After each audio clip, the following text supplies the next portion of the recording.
MITHRILHAWKS are a secret organization of adventurers and agents whose principal aim is to prevent an alien invasion by the race of beings known as the Cthulhs, a humanoid cephalopod race of psionic squid-like conquerors who enslave worlds.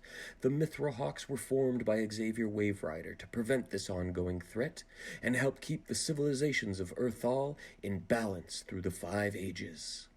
Our intrepid adventurers are Sundew Thunderglade, a third-aged Fey-Elf druid sent forward in time to the 4th age of Earthall to determine the best place for his tribe to store the Two-Eye Stone, a relic of unimaginable power, used to destroy one of the moons in the apocalyptic battle between dragons and giants at the end of the Second Age.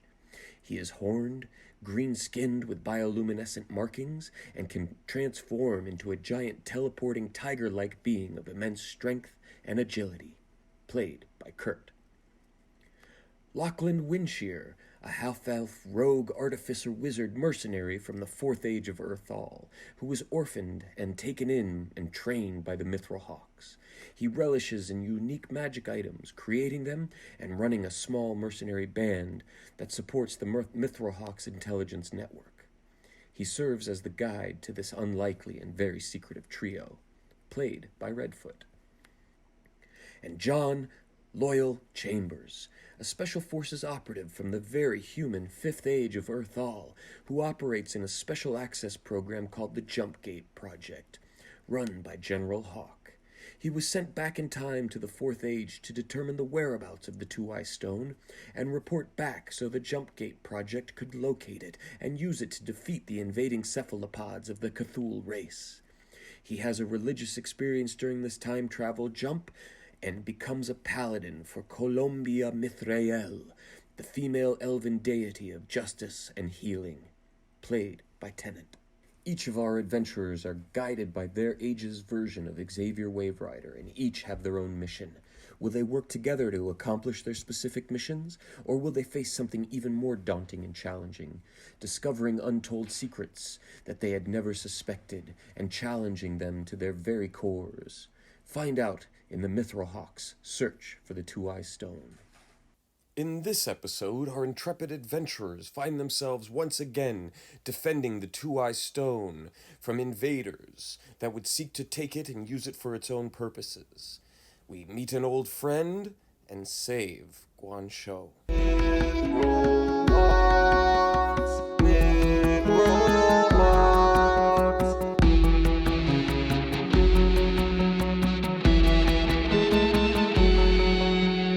Greetings, true believers and heroes of all ages. We are here again with the MITHRILHAWKS Search for the Two-Eye Stone. Our intrepid adventurers have found themselves back in Guan Shou, but a couple hundred years later, after they have rescued the princess. Lachlan Winshear had gotten his Winshear Wine and Spices business set up across the continents. They came back through the gates. They met Dzu, the ancient water Naga, who's been alive for God knows how long. In case you didn't know, Nagas actually, when they die, 6 days later they reappear as a baby. So they cycle through lifetimes that way, right? They're kind of like reincarnating themselves. So he could sense the spiritual and economic and emotional upheaval between the two kingdoms of Jundai, which is located between the Eastern realms and the Middle Eastern sort of realms, and that's right there. And Guan Shou is here on the coast of the Eastern realms, and they met Dzu between the gate and Guan Shou, and they went down to Guan Shou, and they found that it was actually completely overtaken, and that the castle itself was surrounded. And I've got some of the drawings here, if you guys remember. All of these squiggly red lines is basically fire. These blue squares here are where the amassing of troops was, in regards to the battlements around. What this red line here is this wall around the castle. You guys came in on Dzu here. I'm going to zoom in so that everybody can see him. Thanks for supplying that token there, Kurt. So as you can see, he's pretty much like the size of, you know, one of the walls of the castle. He's quite a large creature, and you guys were riding on his back into the battle. And while you guys came in, um, you found that there were troops right here on the edge where you guys kind of broke through the northern woods, and you guys went straight over the wall. And a lot of the archers from the castle were taking shots at you. Um, and how, like, we'll just start there because they don't know if you're actually the friends or not. I'll kick some music here, and we'll begin. So, welcome, gentlemen. You have entered into this conflagration of, you know, these troops from Jundai coming and invading Guangzhou. It looks like from where you guys entered in on the wall here that basically that nothing has gotten through this wall around here. There are a lot of soldiers. This yellow line that goes all the way down around the wall are soldiers immediately fighting the people on the walls and behind the walls. All right, and our plan was to get into the base, into the palace, and protect the 2-eye stone and fight the ninjas. Correct. Yeah, and like it looks like a stalemate right now between what's going on at the wall and what, you know, interior here in the castle. It's almost like they've laid siege and are just sort of waiting around. You know, there's not a lot of battle, but you can tell that the city has been overrun, and there are tons of citizens all in this whole area. So it's like just people everywhere. Many soldiers running around, people going and supplying more arrows to the frontline guys. You know, every now and again an arrow will fly over the wall, but for the most part, it's like calm and not, and they haven't overrun this wall yet. Mm-hmm. No, actually, I thought we had ended on the last time that this point over here, they had broken through and were now flooding in right as we kind of came over this side over here. Is that not the case? Or are we kind of rewinding that a little bit? Oh, well, I was gonna, yeah, like that's basically what's gonna happen. Like I want to give you guys an opportunity before that. I just wanted to leave it as a big cliffhanger. You know what I mean? The intensity of the next episode and all that. Gotcha. So, I mean, I guess, gentlemen, I think we should head inside. And Zuzu, and I guess I'm mentally communicating this to Zuzu, right? Dazu. Zuzu? Dazu. Gozu. Oh, Gozu. Okay, so mentally it's DZ. It's DZU, so Dazu. Dazu. Yeah. Okay. So, Dazu, do you mind assisting on the outer wall as we head into the inner sanctum of the castle to assist the Shinto? Dazu is yeah, he's ready to go. You can sense that he is intent on going and eating all of these folks that are just broken through the gate. Cool. Yeah. Cool. So I say, let's board up and come in from the top. So there is, if you remember from your last adventures here in Guangzhou, that you went into the alchemist's lair. Remember with the queen, and you were trying to figure out where she had gone to. You remember Fauji telling you that there was an entrance in and out of that spot in there. Okay. But given who you guys, they don't really know who you guys are, right? You just came in and like Dazu's hauling ass towards there and supporting all the soldiers there and just like breathing fire or not fire, but he's going and attacking them. So it's the Shinto here is Shinto-ji-ka, right? I believe so. That's Shinto-ji's ancestor, right? So or same capital, same bloodline. Descendant, yes. Descendant, yeah. And then the attackers, I think you said, are the forces of Shinto Jang Fei. Does that sound right? It was Shinto Gen Fei. Yes, that's right. Gen Fei. Okay, yeah. Okay, and so we're told that Gen Fei is. And so supposedly someone's supposed to die, right? Someone's going to end up dying. When we found that out through like the. Right? Wasn't there like a rumor that one of these Shintos was going to end up dying in this battle? Oh, in the future information, the future intel that you got. That's right. And so was it that they didn't have all of the details, die, but that there was a dragon that showed up, and that the attacking army was defeated and summarily routed, but Gen Fei died at the ends of the battle. It doesn't have much more of details than that. Okay, so based on that, we're anticipating that Gen Fei is actually here, leading the attacking troops somewhere. Correct. That would be reasonable to assume. All right. And that Gen Fei, after your guys' experience with Zavifa and like the previous past couple hundred years, evidently he's been ruling for a couple hundred years. And that's all the prosperity that Jundai started experiencing was under his rulership. And it's not abnormal to us that a common humans lived that long. It would be very uncommon. It's very weird. Okay. That's weird. It's like almost like they got infiltrated again after we left the time. That's Two-Eye Stone. Yeah, well, the last time you dealt with somebody who was many thousands of years old was Zavifa, right? She was infected by one of the parasitic Cthulhu spawn, and so she was living for a long time. And then you got rid of her. You're unsure of whether she died or not, but you dealt like the killing blow as she was getting knocked back into the gate where her waiting Cthulhu counterparts were. And you can see Cthulhu in the background, yeah?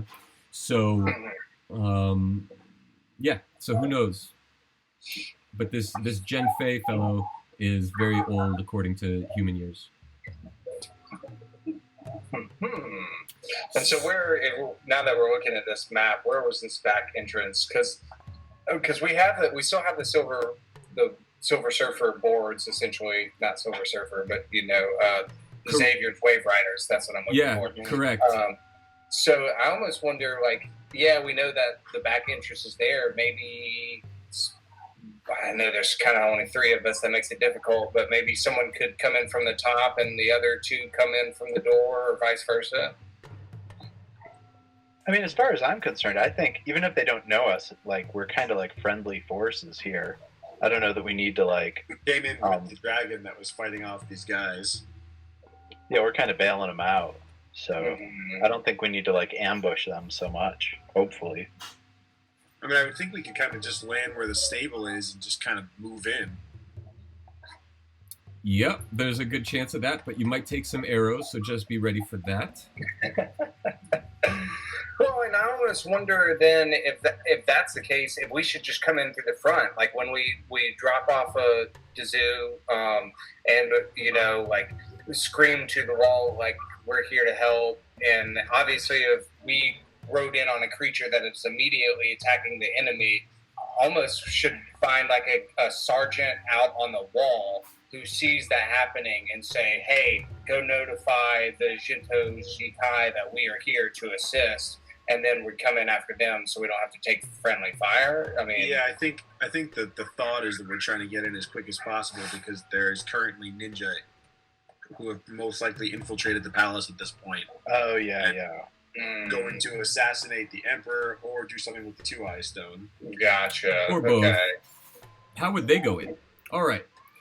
So well, they might use the alchemist's pathway, so we might want to go that way to either block them from going in if they haven't made it yet, or catch them along the way.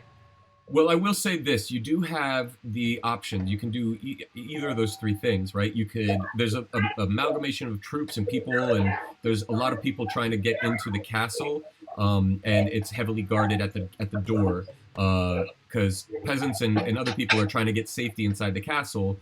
But there are guards there to keep the royal family safe, right? There are archers all around the top, you can try to find somebody to speak with at the gate and say, give us entrance and prove your case, why you guys are important. They would have seen you drive in on the dragon, so it's up to you. We can go either way. I mean, all three ways. I got routes. I think maybe we should take the alchemist way. Yeah, because then we don't have to talk our way past, and then, like you said, if they're coming in that way, we can at least be right behind them or cut them off. So I'm down for that. Okay, so you guys make your way around the castle. Nobody bothers you. That you like a couple generals, or not generals, but soldiers just look at you, and then at Sundew, and then people's eyes always linger on Sundew a lot longer, simply because he does not look like he belongs there, right? He's one of their ancient peoples, but they don't even have a strong connection with those ancient peoples anymore since you got rid of Zavifa, right? Oh yeah, right. So it looks more like an alien rather than an ancestor anymore. Yeah, or more like a demon, right? But they are familiar with what. By this time, also, it would have become more of like not so much. There's still like the story of the good ancestor, which is like what you look like, and then the bad ancestor demons, which are what the Oni look like. Because if you remember, like, you guys were dealing with Oni and third level Fae as they were dealing with both of them, right? Mm-hmm. So now the just to give you an idea, the story would be like, oh, that's one of the good, the good demons, basically. Mm-hmm, mm-hmm.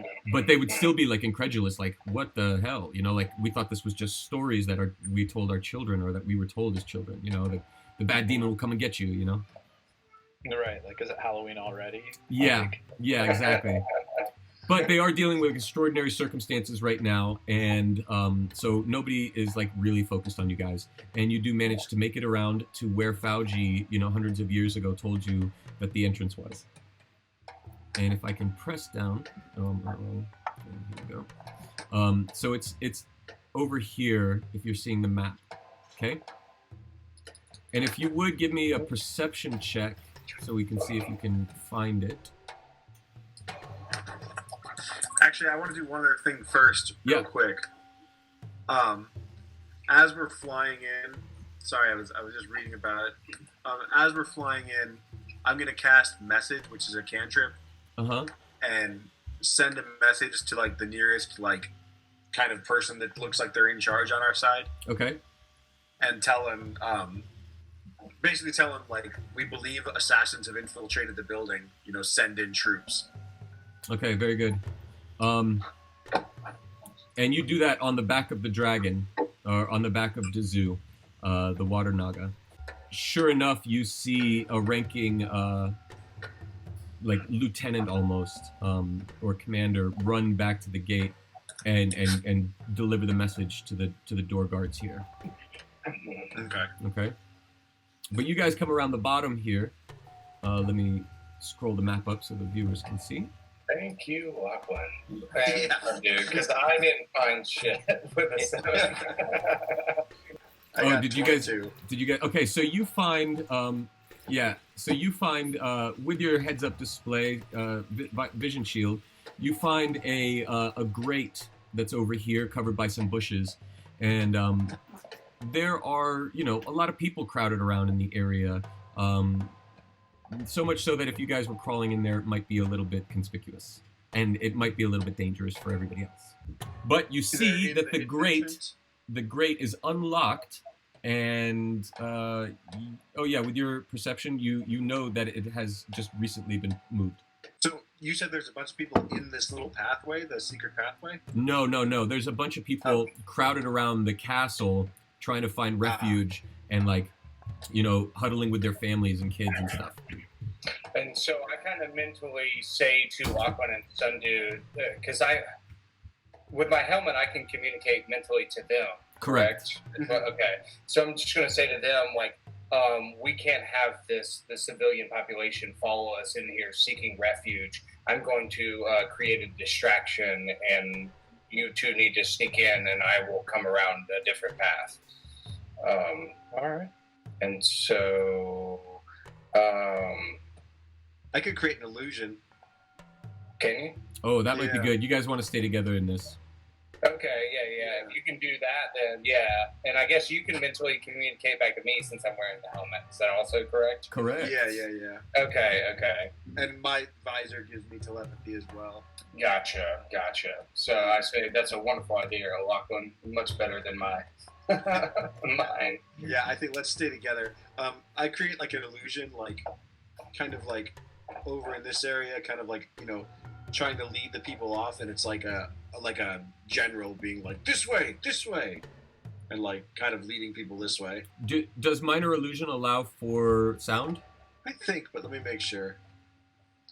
You create a sound or an image of an object within range that lasts for the duration. The illusion also ends if you dismiss it as an action, or if you create a sound, its volume can range from a whisper to a scream. It can be your voice, someone else's voice, a lion's roar, beating of drums. Yeah. I mean, you could just make a Alright, big so bush. I guess I'll just use like a sound and be like, you know, follow me this way. If I can make the voice, kind of throw the voice over that way, Okay. you know, over here, so that they like listen to it. Oh, well, good. Everybody believes it. All right. All right. So what you do is you see the grate, and you pick it up with ease. Like I said, it was not locked, and you go down underneath the ground, and you guys squeeze through. And if you will look down here, you will see that there is this toilet-looking thing right here in the alchemist's lower lab. Right? Oh, sweet, a toilet. It's Is not. that where do we come up out of a toilet? It is not actually a toilet. It is literally just an escape tunnel. Okay. An Okay. escape toilet. Yeah, an escape toilet. And so you guys are here in the lower alchemist's room. What do you want to do? Do you want to just run through? Do you want to look around? Do you want to investigate, examine? I say, gentlemen, remember we are dealing with people who are apparently masters of shadow and trickery. Mhm. So I'm going to keeping check all that the in mind, cabinets. let's for be on our ninjas. toes. Yeah. There's a Sorry, door. There's a door here to the left, and it's just a curtain. And then there's the staircase here. And you guys are on like a like a raised little dais. It's basically you're actually on the ground floor. So you see. Yeah, I kind of think my military training kicks in here a little bit, and I'm about clearing each room before. Right. I don't want anyone coming behind it, so I'm totally going to peek into this room first and see if I see anything in there before we head up these stairs. Okay, you look in that room and you see a number of interesting like plants in pots, and you see like lighting in the top of the ceiling that looks like magical lighting that is like super duper pink, like almost magenta pink, and the plants are all growing in there in like this sort of indoor green room basically with artificial magic lighting, and so it's a bunch of herbs, totally clear, no ninjas. Okay. All right, to the stairs. Cool. Where this comes up here then? Is Yep. that where this comes up? Correct. Okay, so I immediately, like at this point, I'm not being silent or anything. Like I'm running up in here and kind of cutting the corner and turning the edge, and my halberd is out already, kind of at the ready, and I'm charging into the room. Okay, cool. And when you get up there, you see a fellow who looks like what would be an herbalist, like Shu was back in a couple hundred years ago. But he is like on the edge of death. And there is a man that reminds you of Fauji from hundreds of years ago, and he's holding him. And he comes, and when you guys come in, he immediately puts his sword out at you, and he's guarding the alchemist. And I tell him, we're friends, and I pull out a healing potion and toss it to him. And he grabs it, and he smells it, and he can tell it is, and he gives it to Duhuan. Anyways, you're in an alchemist tent. Where are all your healing potions? And I immediately, who has done that? Have they proceeded on to find the Shinto? We are here to protect the Shinto. Shinto Genfei's men came through here, and we barely survived. They were not interested in battling with us. They they got us to a point of submission and defeat, and they took off through there. How many men did you see? He said, hold on while the DM goes and counts the tokens. He says, can you describe what they were dressed in? He says there were at least 10 of them, and they were all dressed in all black. They were dressed in all black, and all I could see were their eyes and their weapons. And they moved as a unit. They were very, very, very well trained. And he says, who are you? I mentally say to everybody, interesting that they decided to leave 2 people alive. You know, why would they leave? Right. Absolutely. Especially if they're evil forces. That's kind of interesting. I mean, I understand I understand they're probably moving quick, and perhaps it could be one of 2 things. Apparently, from what I gathered from what they said about ninjas, and this is all happening like really quick. We're having this conversation, but what I gathered about ninjas is that they work on fear, and maybe leaving people behind helps that along. Well, I definitely think we should use caution then, because a human living for 200 years is very reminiscent of the things we've experienced in the past, and may not be a good thing. And for all we know, this force may be invading the Shinto kingdom simply to take the 2-eye stone to protect it, for all we know from our information. Yeah. And then out loud I say, which way did they go? He says, who are you? Friends. And he says, I do not know this, and I do not know how you have found your way in here in the same manner that our attackers have. He says, but Du Huan here is the Shinto's chief alchemist and medicine maker. And just, as metagame, like, I'm going to just drop a hint, like, you have business with these folks, Lachlan. Yeah. You have ways to verify yourself. They'd recognize my painting? They'd recognize your tattoo. Ah, okay. All right, so I pull off my bracer and show him. And then Faoji Ki, he pulls out his arm and he shows you the same tattoo, and he says, how did you get this? I have not known who you are. It's a long story and one that can't be told right now. And he says, we need to move. He says, okay, so then you guys roll out, and he says, they're headed towards the, he says, I can only imagine that they're headed towards the shrine. Uh-huh. Hey, my hit points are right. I gotta fix that. Where do these stairs come up as far as the castle is concerned? Oh, right here? Okay, let's see. The 2-eye stone, if I remember correctly, was like up over here, right? Mm-hmm. Nope. When you guys first came many hundreds of years ago, yep, right there. Yeah. Mm-hmm. Where? Up here, a little further north. It was in the bigger building. All right, I think that's our plan as we head towards the 2-eye stone. Yeah, let's just head due north, straight towards it. Okay, so when you guys come around that corner, you notice that there are 2 ninja. There's a dead guard to your right, right here, and a dead archer on the floor right here.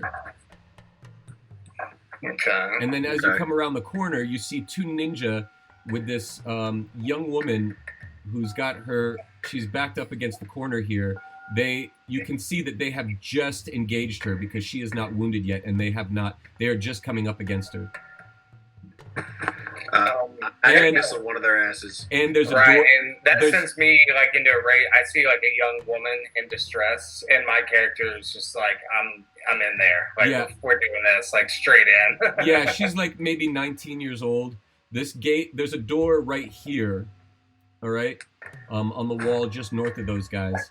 And the door just slammed shut, and they're turning to face her, and she's scared. She has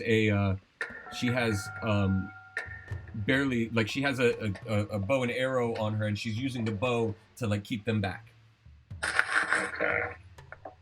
Should we roll initiative, or do we get surprised since they haven't seen us yet? You get surprise. because they did not expect anybody to come behind them. Magic missile from him. Let me see. I want to see, instead of attacking, if I have something else that can kind of set us up a little bit. In fact, I'm actually going to do Sanctuary on that young girl. And so essentially, I'll display it here. So what's happening here is I ward a creature within range against attack. Until the spell ends, any creature who targets the warded creature with an attack or a harmful spell must first make a wisdom saving throw. On a failed save, the creature must choose another target or lose the attack or spell. It doesn't protect from area effects such as explosions or fireball.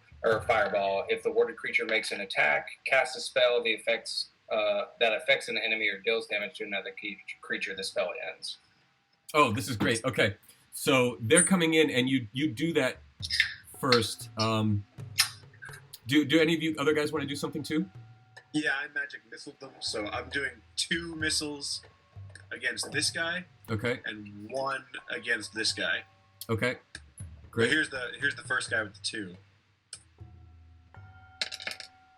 6 points of damage. And now is magic missile an auto hit? Yes. Yeah. Yeah, that's okay. That's what I thought. And then 4 points of damage on the other guy. Okay, cool. And then Sundu, what about you? Sundu is just gonna pull up his gauntlet and spark up that lightning blade. Yeah. And then he's gonna like shout out like, "Stop, brigands, or meet your demise." Okay, Right. cool. Distraction. So yeah, so here's what happens in the sequence of all of that. Loyal cast this holy glow on her, and the one guy was like in the middle of about to strike, right? And the other guy takes his sword, and the first guy passed his wisdom saving throw, so he was just going to strike her. The second guy didn't pass his wisdom saving throw, had to use his attack, but instead of attacking his buddy, deflected the attack, like stopped him. And then, and as soon as that happened, because he didn't know why, so he's like, something is amiss. So he stopped him because maybe she was like protected by the demons or something. And then immediately they both get struck by magic missile and kind of like, what? And turn around and see Sundu being like, Thundercats, brigands, MITHRILHAWKS, motherfuckers. Yeah. And when Sundu says what he says, I say, I think they're going to meet their demise anyways. And then initiative. All right. I liked how that rolled out. Yeah. Yeah, baby, nat 20. Nice. Who was that with the nat 20? Sundu? Sundu, yep. 14, 18 for me. 18? Yeah, so 24 total. Okay, great. So it's Sundu, Lachlan, Loyal, Julie, Ninja 1, Ninja 2. Cool. So Sundu, you're up. All right. I am gonna just get right in there. All right. And this first guy here, I'm gonna give him some of that old crackling lightning sword. Okay. The old 1-2. You hit. Good shot. Nice. So right on this guy, you do 10 points of damage. Actually, I think it's 10, but we're gonna also add like force damage on it, so it'll be 13. Oh, that's a good strike there. All right, next in line is Loyal. No, sorry, Lachlan. Lachlan pulls out a throwing knife and casts Lachlan's explosive charge. Oh hell yeah! Here we go. Do you remember the mechanics for it? I think it was like an added 1d8 plus 3. Yeah, that's right. It was 1d8. Okay. It was 1d8 plus 3. You have an additional plus 3 to hit. It's 1d8 plus 3, and that's with 1 spell slot. If you use 2 spell slots, it's 2d8 plus 3. Okay. Nice. Plus the weapon's damage itself. Right. Okay. But what are you using? One of the purple worm's teeth from like episode 7 or something?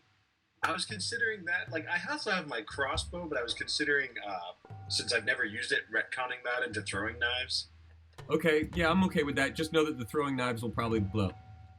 Yeah. Okay. They're gonna explode. That's okay. So like little dagger I figure darts. I've got like 4 of them. Yeah, like those little Asian. Yeah, you probably have more than that. You got them last couple hundred years ago, like the throwing darts that these guys use. Yeah. Okay. All right. So I've got like, I don't know. We can figure out how many, but so I naturally get a 1d20 plus 9 to hit with that. You mean so this is a plus? You get a +9 to hit with it? Yeah, so I get a plus 12 now. Yep. Cool. 25. Then you definitely. And I do it at this guy right here, by the way. Okay. The one I hit twice already. Yeah. Are you just throwing one, or are you throwing 2 darts? Like. Oh. Yeah. Yeah, I forgot I could do that. Yeah, I'll throw. Well, can I cast my spell on both? Yeah, like Gambit. But you take okay, two. But you're using 2 spell slots. Right. No, so I'll just do 1 for now. Okay. So it's 1d4. I mean, because you don't have 1d4 plus 1d8 plus 3 plus whatever the weapon itself is a plus. All right. You know it may you won't be able to kill him in one shot. That much I can say. Okay. So 1d4. There's 3 points of damage. Don't forget, I've already done a handful of damage on him too. Yeah. I've got it marked. You did 5 points of damage on him. 3. Oh no, I had it confused. I put the amount of damage, the 2 on the one that Sundu just hit. My bad. Okay. So I did 8 points of damage on him total, it looks like. When you throw a dagger, it does 1d4 plus anything? I don't think so. I think it's just 1d4, right, Kurt? I don't know. Doesn't it do plus your dex? Yep. Mm-hmm. Oh, for damage? Yep. When you throw daggers. Oh, really? Yeah. Oh, sweet. I think so. Okay. So that would be another plus 4, so 12. So that's 7. And then the 1d8 plus 3, you just rolled it, and that's a 5. So 7, 5, 12. Oh, well, that was just for the 1.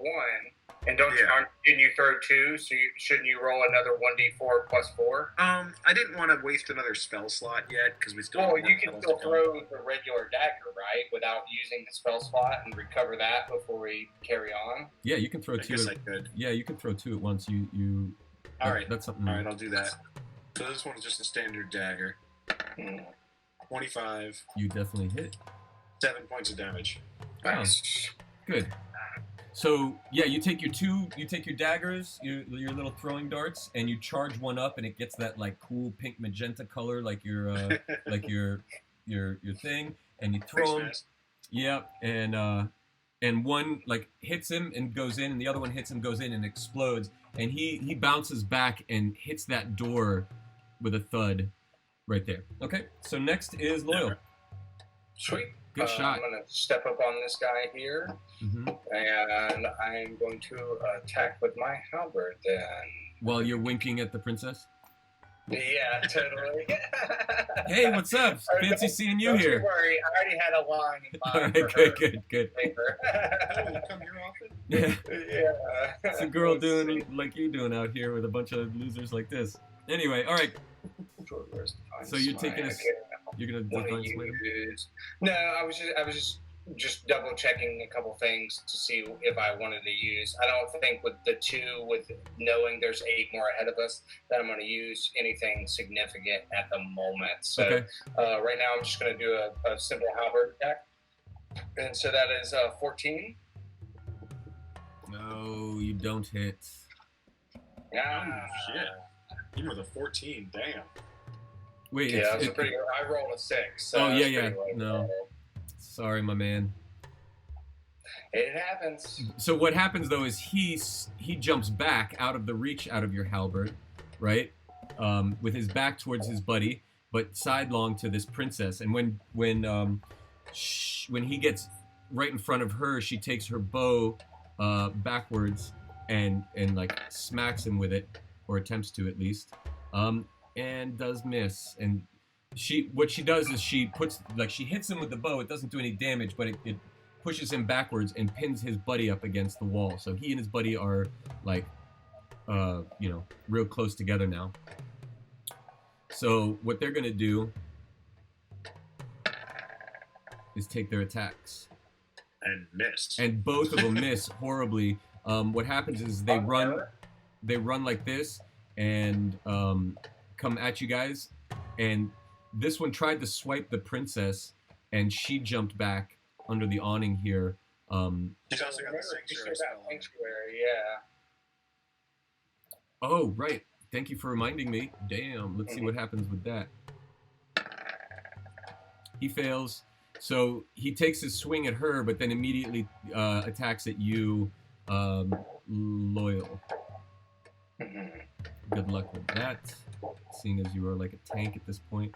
And yeah, that's nowhere close. Yeah, you easily just like block it with the butt of your halberd. And then the other one goes for you, Sundu. Your AC is a 17, is that correct? And he falls short as well. They have pluses, but they don't quite get to where you guys are. All right, so they're engaged in front of you. Back to you, Sundu. Now, so in I'm used to Pathfinder, where you have 3 actions and you can do 3 moves or 3 attacks, and with a negative at each one. So how does double attacking work in D&D? Is that a specific skill that a character has to have? Yeah, only certain classes can even do that. Oh, okay. How many? What are your levels again? 3 in fighter, and because I do have the one skill that is the action surge, which allows me to take a second action. So okay. That's how I get my double attack. So right. Yeah, that's for fighter. That's the mechanic that they have for. Gotcha. Yeah. And really, most of the martial classes, including paladin, once you get up to 5th level, I'm pretty sure that you just automatically get a second 2 attack. melee attacks. Yeah. Oh, really? Yeah. Oh, Once you get to 5, that'll unlock for you. Okay, cool. Big money. Oh, not so hot. That one. Oh. Damn. So with, this one off rough. yeah, so the ferocity with which they approached you, Sundu, to attack, you were not prepared for from a human. The rapidity and dexterity that they exhibit was just, exemplary for a human. You were not expecting that. And so you were on your defensive, and you got your blade up and took a swipe, but just, you missed. These ninjas got moves. Yeah, Lachlan. All right. I am going to tell me if this angle works here for this, but my plan is to fire grapple at the legs of this ninja. Yep, you can do that. All right. It's happening.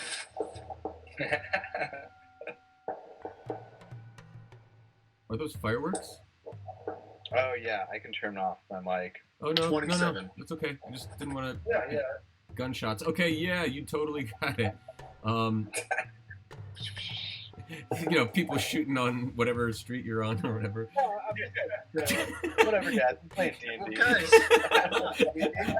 Balls of steel. Thursday the 30th. What do you expect? There's going to be fireworks. All right, so you succeeded. You got your attack roll. How much damage does it do? It does. Sorry. Because I'm assuming you want to get around his legs, yank him out from under him, and pull him towards you.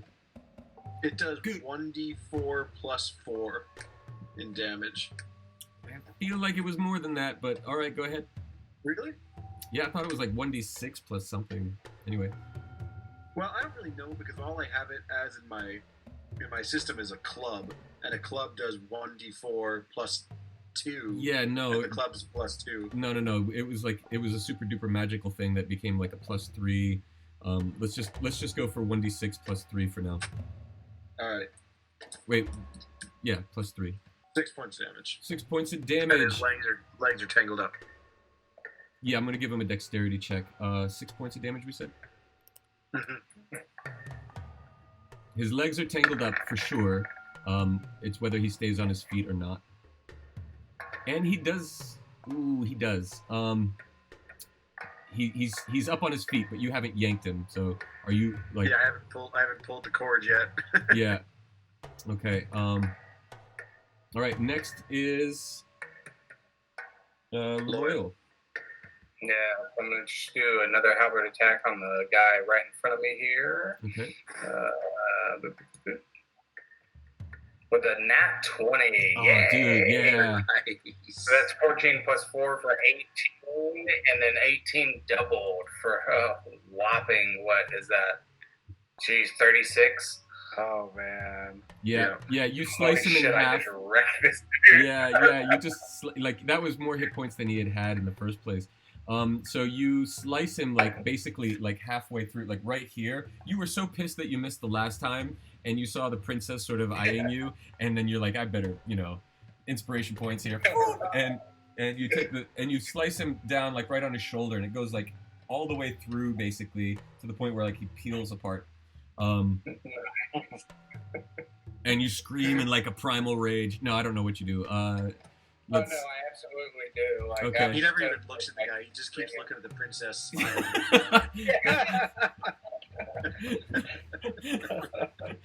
Like Max Headroom. Winking at her. Yeah. All right. So then it is Julie, and what she does is, now that she's farther away, she can actually do something with her bow, and she hit twice, and hits. Let's see for how much damage, because I don't want to take away Lachlan's like cool moves here. Well, actually, I kind of envision how this one's going to end, and I'd like to describe it if I can. Okay, sure. Yeah, why don't you tell me what you All right. like? Well, let's say she hits, and then I just feel like this is probably a finishing move. Uh-huh. I click my grapple that starts to tug him, Yeah. and as he starts to, his legs get pulled out from under him, Mm-hmm. Sundu cuts his head off with his flaming sword. Yes. So like while he's in midair, his head gets cut off. Boom. Oh man. I love that. Okay, so she hits him with 2 arrows that take him down to barely like 1, and then you're pulling, you start pulling him, and as he's toppling to be dragged out, Sundu just goes, we don't even have to do a roll for that. Yeah, because I just want that to happen. And you guys have dispatched them, and Julie says, she looks at you, Loyal, and she says, thank you, and she looks at the others. They went in here, a whole troop of them. They're going to the temple. Let's go. And I untangle my rope real quick. And Yeah. Okay, Oh, so yeah. I can't help myself. I gotta check a ninja. What kind of shit am I gonna find? you find a bunch of throwing Sorry, darts. One second. Just 1 second. Yeah, you find a bunch of ninja stars, right? Take him. Yep. I would say about 12 between the 2 of them. Nine. Actually, there would be more. They would have at least 9 each, so 18. Okay. And you find, the little staff with the curved blade on it. You Commas. find two commas. Yep. And you find a I ninja throw them in a bag of holding. and two ninja swords. Take them. Why not? and smoke powder, pop. Boom. And then 2 other ones that look like flashings. That like you probably have 6 of the smoke poppers and 6 of the flashers. Nice. And then 1 on each, you find a magical bead that you don't know what it does yet. Like in the speed of doing all of this, you can't sit and examine it. As he's sitting there, like checking the pockets of these ninjas, Yeah. like I just casually walk over, and I don't know she's a princess yet. We haven't asked her name or anything, and I'm just like, hey, how are you doing? she's looking at you, Lachlan, like going through the stuff, and she's looking at you, and she's like trying to run through the door, and she's like, what are you assholes doing? We have to go. And so when you run in here, it is basically like an entrance hall, and you guys start running out the other door here, and she grabs you, and she's like, no, it's in here. Okay, so it's a switch up. The big room is no longer the shrine, evidently. In here is. So that might tell you some things about their value systems at this point. Mm-hmm. So I will reveal. You guys get in there. There's nobody in this entrance hall. Okay. Instead, it looks just like the old shrine, but it's smaller. If you remember, the old shrine was a big square that fit in that building over here. So this one is just it's in this building that you guys are right outside of. Okay. Yeah. So there's a door, and I'm gonna just move you all. Oh, I see. Something to the right there. Okay. I see it now. We're gonna say that there's a door right here, and you guys are like trying to pile in, right? And Julie is with you guys, and she is saying, "This is the door." The door, again, I'm sorry for the viewers, is right here. And just pretend that you don't know that there's two ninjas guarding the door for as soon as you come in. Okay? Yeah. Well, before we go busting in, I would definitely say let's be at the ready. And Loyal, you wanna kick that door open, and we'll follow suit. Oh, absolutely. Yeah, I'm totally first one in, last one out kind of guy. So, yeah, I set up on the door, and I'm prepared to kick in as long as you guys are right behind me. Hell yeah. And I actually look over to the girl, and I'm like, can you cover us with your bow from the entrance of the room? And she says, "I will do my best." Okay. And then I kick the fucking door open, and I step in. Somebody's like visor up and sword up. Oh yeah. And like, I honestly, once again, military training, like, I go in the door and immediately cut to the left. And like, so I don't even necessarily, if these guys are in here guarding this door, I don't even see the guy behind me, to be honest. Like, Gotcha. So if he gets an attack on me, so be it. But I don't even see him. I come in, I look to the left, I see that dude, I'm going that direction. In clearing a room, does everybody go in the left, or does the second guy go to the right? Yes, exactly. Okay. Yeah, in military, but Sundu and Lachlan wouldn't necessarily know that. We've never practiced. But we do have MITHRILHAWK training. Yeah, you guys did. Yeah, you would have said, like, if we ever have to do that, that's how you got trained, and you guys in your episode 1 montage, right? Gotcha. Okay. Meanwhile, would I know what those smoke bombs I got were? Yeah, you know what the smoke bombs were, and you know what the light bombs were. You don't know what the magical ones are. The two magical ones. Right. Yeah. So, as I'm coming in, I'm gonna throw a smoke bomb over this way. Okay. Remember, these things are the whatchamacallits. They're Hitler, yeah. Oh, this is the 2-eye stone right here? Yep, Okay. yep. And there's the chandelier that you guys know as the governor that keeps all the electricity and everything kind of like capacitated. Right. Oh, I remember you. Yeah. Okay. Never mind then. Forget that smoke bomb. I mean, you would be throwing it over the pillar there. The pillar doesn't go to the roof, so you could technically, it's like an 8-foot tall thing, so you could just lob it over.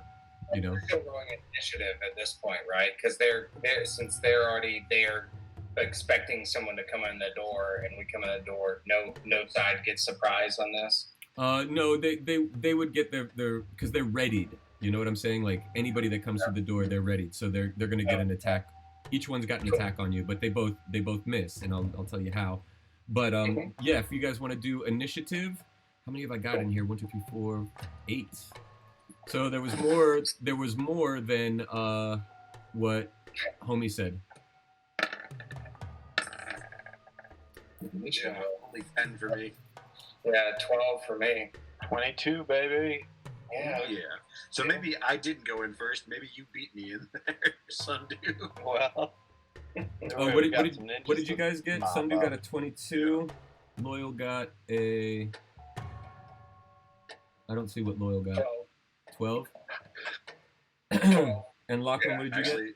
I could totally see this. I only got a 10. You got a 10. Yeah. I could totally see this, Sundu. Is that like Loyal comes in and he goes to the left here. I go to the right, and then you freaking tiger out. And I'm gonna tiger out. Hell yeah. Leap over this thing at everybody. Like that. Yeah, just hop right over the thing. Well, I don't want to destabilize the 2-eye stone though. So. No, but I mean, it's kind of anchored to those walls too, right? Not just the chandelier. The walls keep it and the chandelier. It's basically like an electromagnetic field that those 5 things make in like a pyramid. Mm-hmm. Okay. I was going to explain the attacks, what had just transpired when Loyal jumps in. He comes in, makes his immediate turn to the left. The guy is there, attacks at him, is not surprised, but is surprised by the level of armor that this individual has and the ferocity at which he comes in the room with, like purposefully, and totally misses and flubs. And then the guy on the bottom takes his opportunity attack and also misses just by the rapidity by which Loyal comes in and goes to the left immediately. And so then Lachlan, you come in, and so we'll start at the top of the round. And Sundu, I'm assuming you're coming in before the princess, right? Yeah, I'm gonna activate Tiger Form and blast right in there. Are you gonna jump right over this? Do you have the icon for it? Can you swap them out? I don't have it prepared. Yeah, definitely. I had Dazuz, but I wasn't able to get the Tiger. That's too bad. Well, then, yeah, I'm gonna jump over this thing then, if I can, and or would that destabilize it? Does that wall kind of need there to anchor it? No. If the wall gets bumped, is the stone gonna fall? No, the walls are pretty solid. I mean, they're heavy, big stone monoliths. So. Okay, cool. I'm gonna leap over it then. Last time we touched the 2-eye stone, didn't it end up just like frying every bad guy in the room for us? It did. It did. Yeah, actually. Well, no, it's funny, and I imagine versus you just like clearing this wall versus just like jumping up on it and like perching over and looking at the guy's side and being, oh, you're fucked. That's perfect. And I could even take some swipes at him from up there, right? Can I reach him? I'm just imagining his cat like splitting people's heads. Exactly. Oh, I love it. Okay, I'm gonna roll my 3d20 here. Oh my god. Does he get a bonus against anybody who's allergic to cats? Oh man, that's a pretty good roll. So he gets +7 to hit on those. So you're looking at a hit, and a 16. Right. Does a 16 hit this ninja? Yes, it does. All right, then we got 3 attacks, and so the bite is 3d10 plus 5, and the claw is 3d6 plus 5. Okay. I will have to ask, in D&D, if you are 10 or more over the AC, is that a critical? Because in Pathfinder, that's a crit. No, only a 20 is a crit unless there's certain abilities or items that will say 19 or 20 is a crit. Okay. It's like a bonus, but it's usually 20s. So gotcha. I'm sorry, Kurt. Which one are you attacking? This one here? Just the one right in front of me. The one. Okay, that one looks different. Yep, it is. He's a monk. Yeah. So as you roll over, I'm going to allow you to attack one of the other two. But as you see, there are 2 ninjas attacking one guy in the middle who's defending them himself and the 2-eye stone. He's the only one, and he's a monk. And actually, you know what? One of these guys is dead. Oh, there we go. So here he is, dead. Okay, is that clear? Mm-hmm. Yeah. So he's a dead one. Okay, so I guess I'll take a bite at one ninja, and I'll do a bite and a swipe at one ninja, and just a swipe at the other. Okay, could you give me the total damage on the top one, let's say? Okay, so the bite is, let's see, it's 25, and I gotta roll these 2.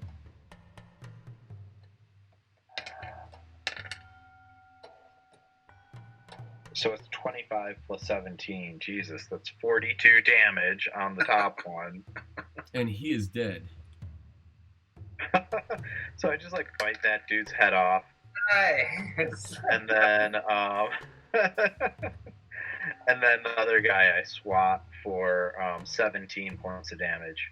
Jeez. Yeah, that's awesome. Okay. Full of electricity and a giant Tiger Claw. Yeah, so that plus in the extra damage is not like we give up. Yeah, all that extra damage is not just from his bite and his swipe, but like he's an electrified being, and so there's extra lightning damage that's just factored in there, right? So what was that? 17. All right. Oh. And so I'm imagining you... Oh, okay. I remember why my staff does more damage, because it's also a staff of striking now. That's right. Oh, that's right. I forgot about the... Yeah, I don't remember how much damage it is for a staff of striking. And are you not, Jared, are you not using the D&D Beyond? Do you not I am, but I don't have it linked up to the MITHRILHAWKS thing. Oh, okay. I gotcha. Yeah. How does that work? You know, there's an app to do that. Yeah. It's a browser extension. Because I have a Mac, it wouldn't let me do it. Oh, that sucks, man. Yeah. I won't say it since we're online, but Apple. Okay, so for each charge I expend, the target takes an extra 1d6 force damage. Nice. Okay. It looks like I can use that like 10 times a day. Oh, right, and we turned your staff into that. You destroyed the original staff of striking that you found to learn the atomic glyph, and then gotcha. So yeah, you totally. and that's what the spell is, 1d6 plus 3, right? So you charge another item and you do that. So it does 1d6, as a staff, and then another. So it basically does 2d6 plus 3 because it's the weapon itself and then the charge. Okay. So when the weapon itself hits without the charge, whenever you don't expend a charge, it's just 1d6 plus whatever your weapon modifier is, which is I think 3. And then if you expend another charge, it's like 2d6 plus 3. Or it's 2d6 plus 6, I guess. Okay. All right, so Sundu jumped over and saw the monk, killed the other guy that was taking him, and so he quickly turned around and faced the other ninja, who the tiger form of Sundu, basically just clawed as he was jumping by. And Sundu, when you get by, you see that there is this one ninja, going up to the governor. Like he has jumped up on the top of this one here and is climbing up to where the governor is that holds the 2-eye stone. Oh shit! Well, shit. And then this one this one comes out running. That you see now that there's a battle in here. This one gets to here. In the top corner of the room, he just gets to between the podium and the wall there. But the other one runs out, and you see he's got He's got something that looks a lot like Lachlan's portable hole. Oh. All right. As a bonus action, I'm gonna spit out the head of the last ninja that I just ate, right in front of these guys. Yeah, you spit it at their feet, and they that's actually really cool. They both pause to look at that. They know that their doom is at hand. All right, Loyal, it is your turn. Right. So I think it would have been better, Sundu, if you did it more like coughing up a hairball, though. Like. But that's a full action. All right. 26 rounds. Comes to that.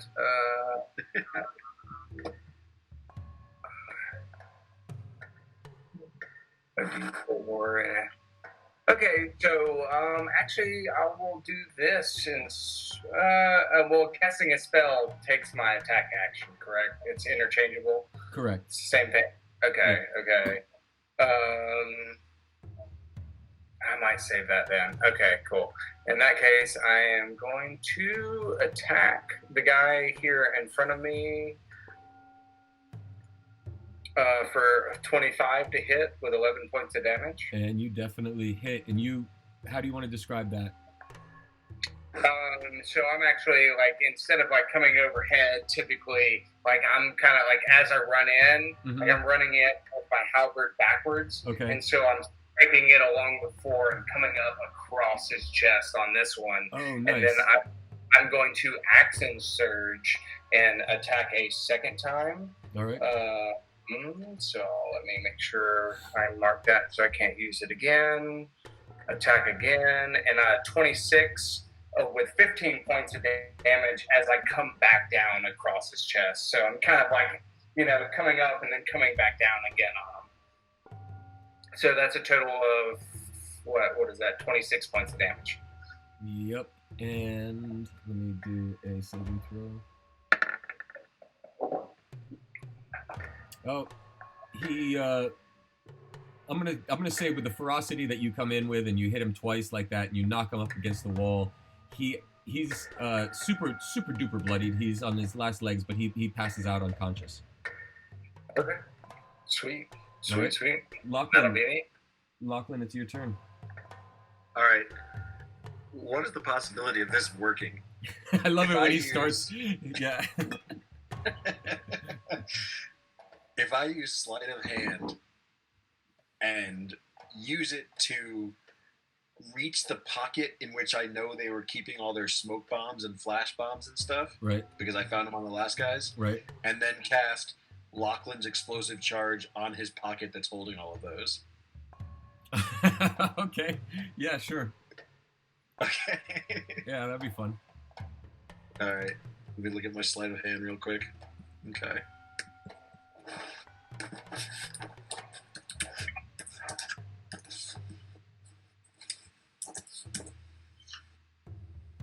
Sleight of hand, I get a 20. All right, that's great. Okay, so basically what happens is you've got, what do you have? What weapon do you have out? I have my staff out in one hand, but with my other hand, I just reach out, like, kind of grab his pocket while distracting him. So cinematically, what's going to happen is he's gonna parry you with his sword, but you come out with your staff and block it, and because he's not expecting it, and you just grab into his pocket and charge up one of his. Just give him a little smile. Yeah, one of his his pads, his little. And I say to him, "You like fireworks?" And then and he looks down, like you can see through his like ninja mask, like his eyes are confused, and he looks down and he goes to smack at what you just put in there to see what it was. And exploded, and then so give me damage on that 1d6 plus 3.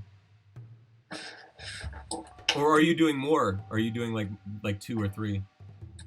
I did 1 because I figured it's going to set off all of the stuff in his pocket too. Okay, all right, cool. And just fuck him up. Yeah. It's only 6 points of damage, but. All right, well, cool. Let's do that 6 points of damage on him then. All right, so here's what happens there. He goes and smacks it, and basically like blows his fingers apart. Like 2 of his fingers like fly broken, right? And then all the smoke starts pouring out, but immediately like a big sphere of darkness shows up. Oh shit! So that's what the beat does. All right. Yeah, and you are now enveloped in a globe of darkness, and there's smoke, and like you saw flashbangs, but they are non-magical, and so it was like like just bright fireworks to go like that. Yeah, so basically like you see some sparks blow up, the smoke is just filling the room, and you are now enveloped in a globe of darkness. Who doesn't love chaos? Yeah. So we'll say that's the globe of darkness. How big is it? How much is dark? 10. Oh, you got it. Okay, so then the next in line is... I can hear you. Okay, great. Julie, or no, then we've got a bunch of ninjas going. So then we have number 4. Still turns to the tiger and is like, what the hell? This is the most dangerous thing in the room right now. Forget this monk who's been like attacking me and my buddy. And he takes a swipe at you, Sundu, as you at your rump, but totally misses. Then we've got number 6. Right. This guy sees the tiger drop the head, and he immediately puts his portable hole away, and then takes out his wakizashi and attacks Sundu, or not wakizashi, ninjato.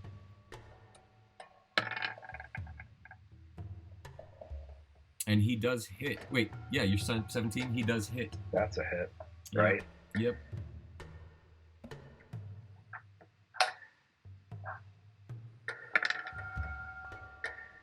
And he does 8 points of damage on Sundew. Would you be able to keep track of that, Sundew? Or I think I can, actually. Yeah, I will.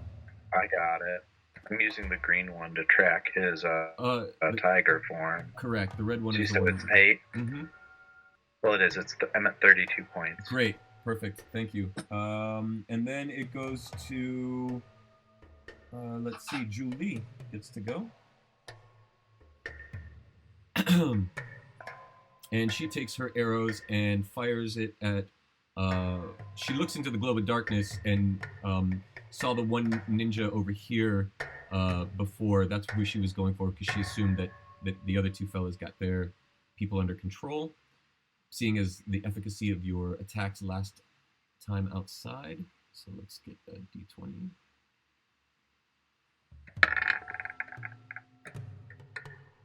And she actually hits, and let's do the damage.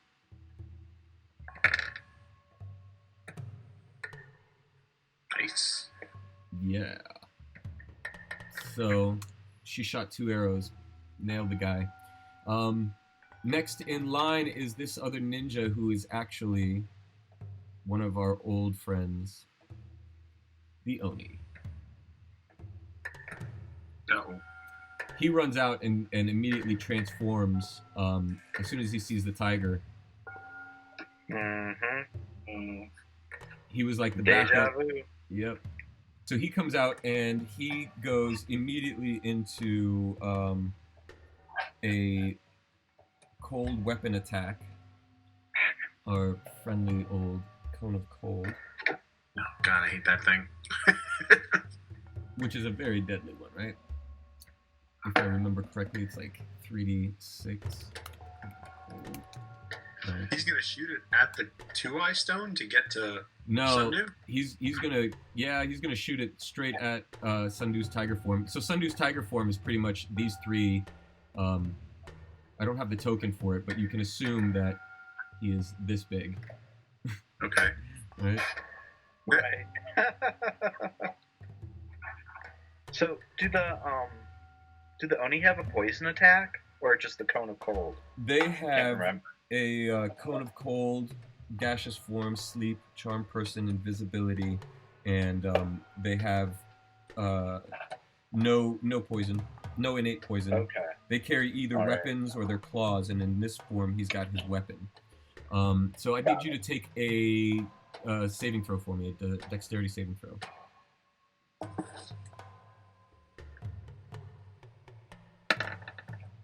Ooh, yeah. That sounds like a good thing. 22. 22, you totally pass. I was literally just looking at it. I think it was D8. It was 8D8, 48. Harsh. For half. So that's 18 points of damage for you, Sundew. But let's see if this other guy survives. Because he's just attacking his homie. His homie totally fails his saving throw. And we're going to take this times 2 to determine how much damage he takes. 17 times 2. And he's dead. Hey! Heyo! So, he didn't mind, This is the area of attack spell? Is that what calls that? Yeah, it is. A cone of cold, basically, like he was firing it like this. 15 feet. Yeah, I got it. Yeah. So I'm just clearing that. And so this ninja here, he froze into like a statuette, basically, like a frozen statue. The dead one? Oh, that one. Yeah, the dead one. He's there. I'm just gonna take him out of the field so that he doesn't clog up the viewing space. We'll just put an X right here to let us know that he's laying there or standing there frozen. Okay? All right. Good. So now it is the top of the round. Back to Sundew. Now, if I moved in to attack the Oni, Mm-hmm. am I going to provoke an opportunity attack from this guy? Or he's in darkness, right? No, he's not in that's a darkness. different He one. just got fired at, and this guy's still up here on top of the pendulum or the podium thing. So no, you don't have an attack of opportunity. Okay, then if that's the case, then I'm going to move up here. How'd you quarter shift that direction? So when you click on your icon, there's a blue square around it. And then I think it's either off the top or bottom of the blue square, there's like a little line with a little blue square on it. And you can click and drag it, and it moves around like the dial of a clock. And you can rotate your character that way. Nice. So what am I doing here? 3D20. Bloop, bloop, bloop. Claw, claw, bite. Or bite, claw, claw is usually the way I do it. And you do hit all 3 times with a critical, the bite. Hell yeah. Well, that's going to be pretty fucking rough for him. Yeah. Claws first.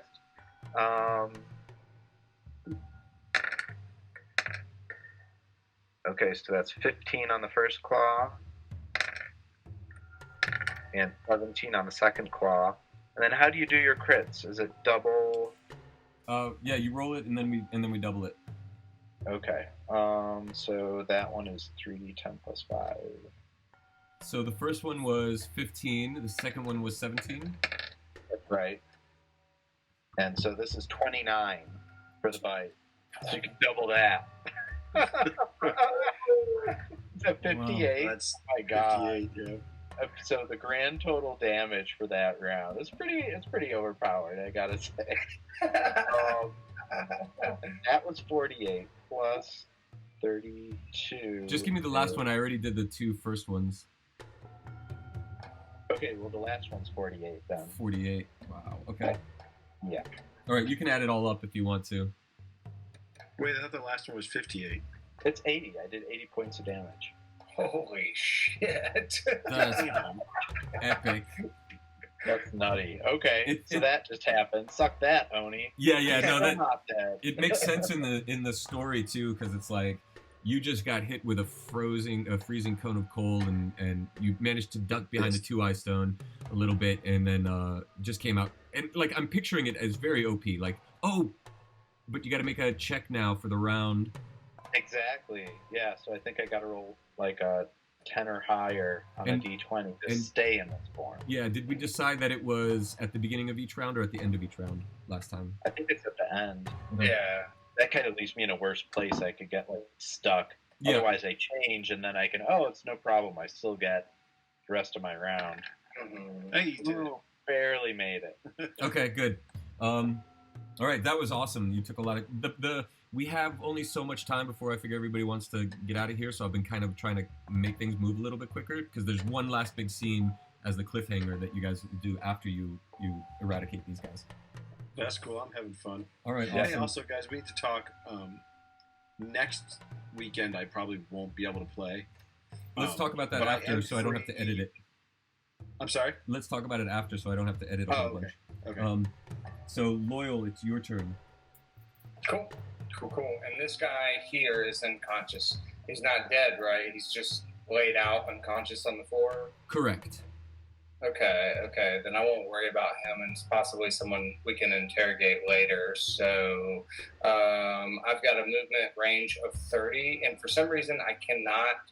I don't know. I think it's because the ninja title underneath the character. Okay, cool. So I'm going to actually move up on this Oni. With my halberd, I can actually reach 10 feet, so I don't have to get within 5 feet of him. So I'm going to go here and attack him. Okay. Halberd. It's only a 13. Probably not a hit. No, it is not a hit on the Oni. But good. All right. Jolly good show. All right. Lachlan. How tall were the ceilings in here?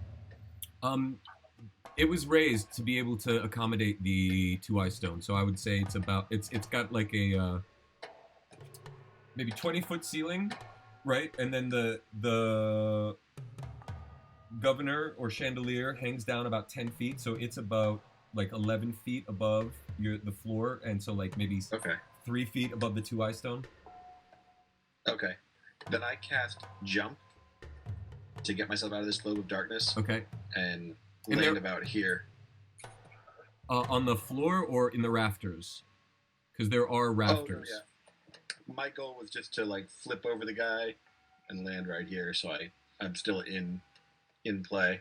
Okay, so not above the 2-eye stone and above everybody, but on the floor right behind. Yeah, on the floor. Okay, gotcha. All right, are you taking an attack? Yeah, I guess I still get attacked, don't I? Mm-hmm. Okay. I guess I will. Well, no. If you cast jump, that would have been your round. Is that an action? Yeah, spell is an action. Yeah. Okay. Okay. So then after Lachlan, we have number 4 and number 6. So this guy was out, right? Number 4 and number 6. So number 4 was this guy, who's the Oni. And number 6, no, the Oni was the last one. Number 4 was 1, 2, 3. Number 4 is dead. Number 6 is frozen. So actually, it is this guy right here, and he gets on top of the pedestal there, and then jumps up to the awning, to the rafters that get him closer to the chandelier bit. Okay. All right. He doesn't take an attack action. That's what he does. And then Julie, she fires into this guy and kills him, and then runs around. Wasn't that guy already down and out? He was down. He's like conscious, and she totally just fucking murked his ass. Yeah, totally. Because she didn't want to go through the darkness area. She was just following you. And she thought in her mind, like, oh, he left him for me, the easy kill. What an asshole, right? and so runs out here and actually stops with the monk, and is like, are you okay? And then after that is the ninja in the dark who had all the poppy explosion things. He comes out here. Wouldn't his globe of darkness follow him because it's in his pocket? Oh yeah, you're right. So that's what he does. he's chasing to blind his friend. Yeah. He like tries to get out of it. Yeah. Like, brings it with him. Yep. So here we go. He and his buddy are in the globe of darkness. Actually, he runs and then he keeps moving. He just thinks it's one big globe. It's like the biggest one I've seen. This thing is never ending. I've become blind forever. They made my bead too strong. So he came out here and he's following you, and he's taking an attack on you because he can kind of hear where you are, but it's going to be at a disadvantage. All right.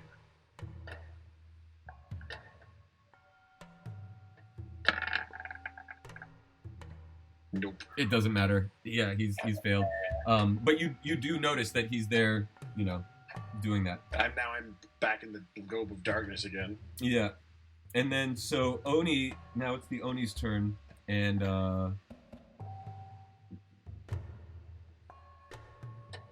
this guy ran from the corner here, and he's coming to attack the tiger, and the Oni is also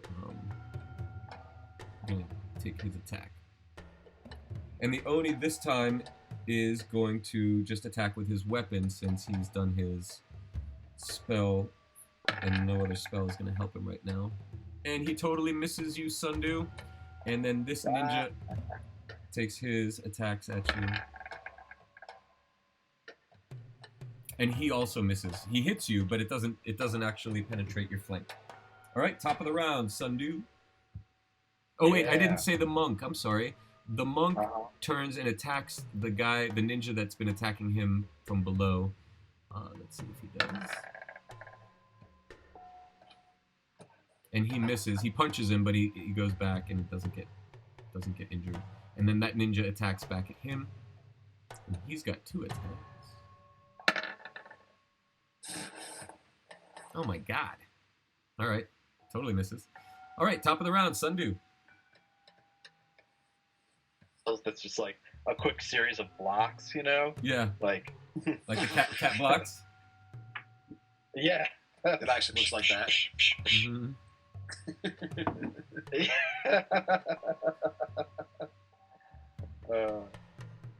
All right.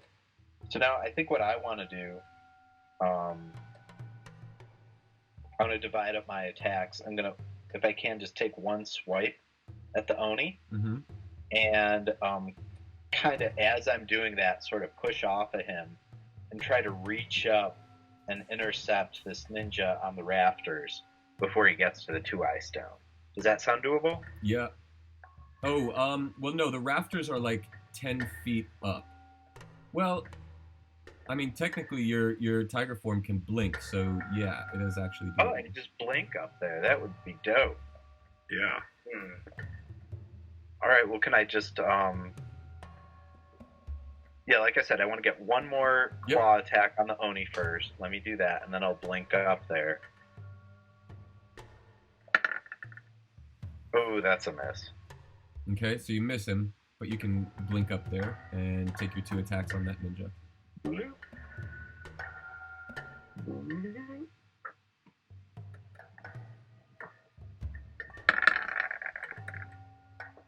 Ooh, and another nat 20. All right. Beautiful. Rafter Ninja, Right. no more. Looks like I'm about to bite another head off. Let's see. So the, we'll roll that bite first. 3d10 plus 5. 36 points of damage. No. That's the attack roll. Oh. It'll be 23, but it's doubled. So it's 46 for the bite. Let me ask you this. Do you want to finish that battle with him up there or have it tumble to the ground with you?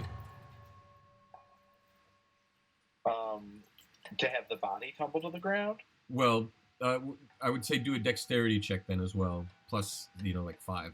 Because the tiger form's got like super massive dexterity. Just to stay up on the rafter. Okay, yeah. Well, unless you want to come back down to the ground, it doesn't matter to me. No, I would rather be perched up here. I think that makes more sense. Okay, then do a dexterity dex check. So he dies, and he falls off and doubly dies. Oh, that was a save, not a check. Okay, great. So you're still up on the rafters up above. Okay. Okay.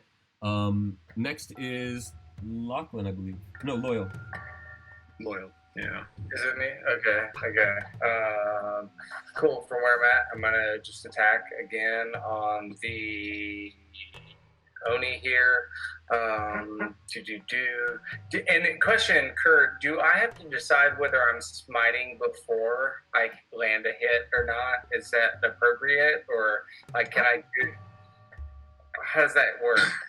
I'm not really sure specifically, but I think you can add it later. I don't see why not. Yeah, I'm okay with that. Yeah. I don't want you to waste a smite, Right, exactly. That's kind of what I was thinking. So let's see if this halberd hit 25 to hit with 8 points of damage, and I will smite at that point. So that's 8. And then let's see, my smite here, I can do a higher level spell. Do I have access to second level spells yet? Yes, I do.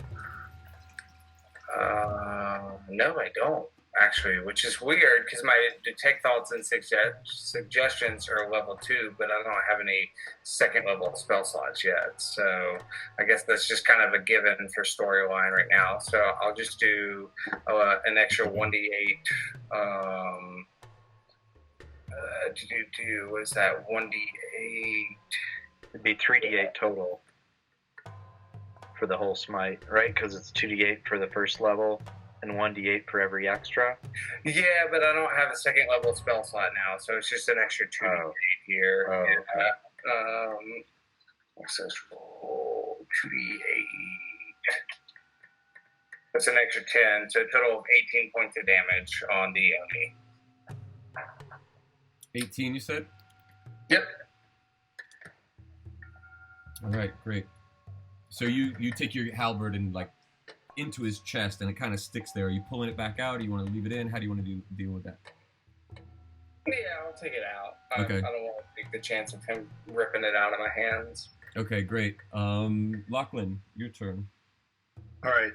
So what I'm going to do is, extend my baton into a staff and whack the ninja. And we're still in a globe of darkness, right? Yeah, correct. All right, so here's my 2 moves: hitting him with my staff, and then once I know where he is, what happens when you cast light inside a globe of darkness? It negates it. All right, so I'm casting light, like basically at his face, so it's gonna like blind him with like going from darkness to pure light. Okay. So why don't you take your attack roll, and I think it's at disadvantage because it's in the dark. Okay, what's the disadvantage? It's just two. Just roll right. Roll twice and take the lowest roll. Oh, okay, that's what it is. All right, give me 1 sec here. Oh, and I'm doing my staff of striking with it as well. So it should be 9, 12.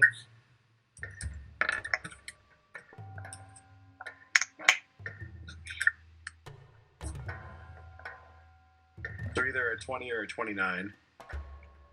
20 or 29 to hit? Yeah. So a 20. Okay, yeah, you definitely hit. D6. All right, here's the damage. The damage is 4 points plus.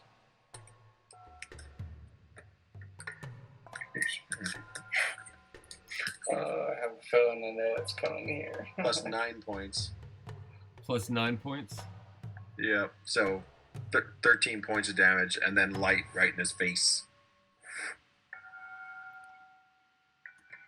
Right in his stupid face. Nice move. Oof. Okay, he had his eyes closed, but the darkness is gone, and his eyes were closed because you took the staff and smacked him right in the forehead.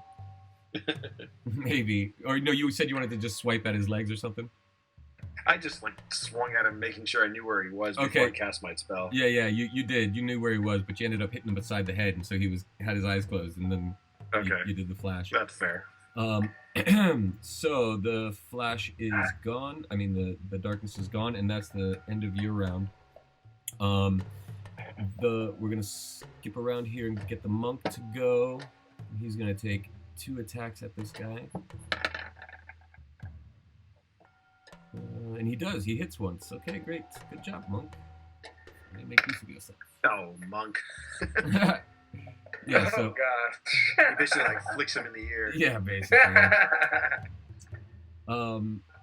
Well, he actually had some damage behind that, because he's got a plus. He does the Matrix move, like...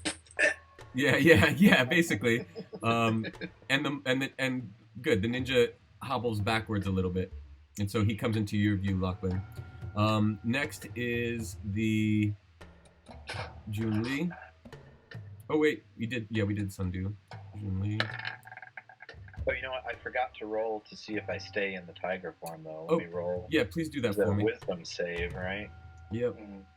-1 or +1, I think the difficulty is. Add a +1 to the difficulty because it's been around. Right, yeah. So it's 11 or higher now. Oh, yeah. We got it. Super tiger right now. Yeah. You are a super tiger, and the Oni takes 5 points of damage. Actually, like the Thundercats see you and they get jealous that they're not as catty as you are. Right. I got 6 legs. I'm a tiger and a half. Yeah, exactly. The Oni looks pretty hurt, and next in line is actually the Oni. And he is ready. Oni's about to do gaseous form. So Loyal, do a saving throw for me. A wisdom saving throw. Okay, wisdom. Ooh, that's a solid 2. That's a solid, like, you're like, damn that Oni. You are like enraptured, and he says to you, Time out. Yeah. That can't happen. Why? Doesn't his helmet protect him from that kind of spell? Ooh, that's right. Good call, but the Oni doesn't know that shit, so thank you. Right. So the Oni says to you, he says, and he turns to let's see, who would he turn to? And and it's actually, since the Oni doesn't know that, whatever he tells me, I totally want to play along with it. Nice. He points at Sundu the tiger and he says kill, and then he runs this way. Oh God! Everyone's surrounding me. And he's trying to get out through you, Lachlan. All right, top of the round. It's Sundu. Well, here it comes, baby. Well, actually, this is in your favor. Don't you get an attack of opportunity, Loyal, if he turns his back to you? Oh yeah. Let me see. Oh, Loyal would, definitely. Yep. Do I have reactions? Oh, opportunity attack. You can make an opportunity attack when a hostile creature that you can see moves out of your reach. Yeah, so that's kind of perfect. I play along, and I'm just like, I kind of zone out, and I'm like, yes, master. And then as he runs past me, I fucking swing at his back. Okay, good. Go ahead. Let's see. For a 14. No, you miss. Okay. But you do smack him across the back. It just doesn't cut through. It like doesn't. Mm-hmm. All right, top of the round is Sundu. Here we go. Pounce his back. Yeah. All right. Thundercats. Another nat 20. 20. Oh my God, you What? are on it. On fire tonight. That's on one of the claws, but still, it's gonna wreck. Yeah. So here we've got. Does a 17 hit? Yes. Okay. So then the bite is first, and that's 19 damage, and then the first claw comes up as 12 damage, and the second claw comes up as. No, this is great. You killed him. You don't even need to do more. If you want to for fun, you can. But you basically like chop. Yeah, you just like claw into him like along his rib cage and dig deep and kind of like massage his lungs with your nails. Just tear open those bags, and you're just like you rip his neck out, and you're like you throwing his head around. Lachlan gets a little bit on him. The Two-Eye Stone does. The ninja right next to facing Lachlan has just come out of this total darkness and now sees a huge demonic tiger just rip this other demon in half, and he's basically like, what the fuck is happening? All right, Loyal, your turn. All right. I'm gonna move because the monk seems pretty tore up, right? From what I'm seeing on that health bar. Yeah. Okay, so I'm actually gonna move over to him and use. Okay, as you do that, you walk by the Two-Eye Stone, and your amulet and your sword you can see in the sheath like light up, and you get that same electrical like discharge that you're inside with the stone, and it should have happened before, but this is like the first time you've actually looked at the stone because you were just focused on enemies, right? Right. And now that you see somebody there to be healed, what happens is your sword, your amulet, you feel like energetic lightning going through you, and you just put your hand out to the monk like to heal him, like that's what you were about to do, and then you notice all of this electricity pile through you, and you basically like shoot this energy of healing at him, right? And it's almost like a force that's like hitting him, and he is fully healed. Oh, sweet. Cool. Now, and so would that burn a spell slot then, or is that kind of powered by the Two-Eye Stone versus my spell slot? I'll have that be the Two-Eye Stone, and through your intention. And while that happens, doesn't look like you guys have taken any damage, but everybody feels like feels like real awesome. Do we get spells back? Not at this moment. Cool. But the Oni is Not dead. that awesome. Right. So if that's the case, do I still get an attack, or that was still considered my attack for the round? That was your attack for the round. And while you were doing the healing, you saw the angels floating around you. And it kind of like you had that vision thing that you had been having. And again, you see yourself, this time you see yourself in a forest.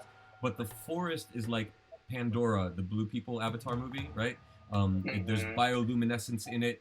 There are creatures that you have never seen before. You see a whole bunch of sundews, and you see a guy that looks like the Third Age drawing of Tahor Mithrael, like in his like Thor armor with like electricity floating around him and everything.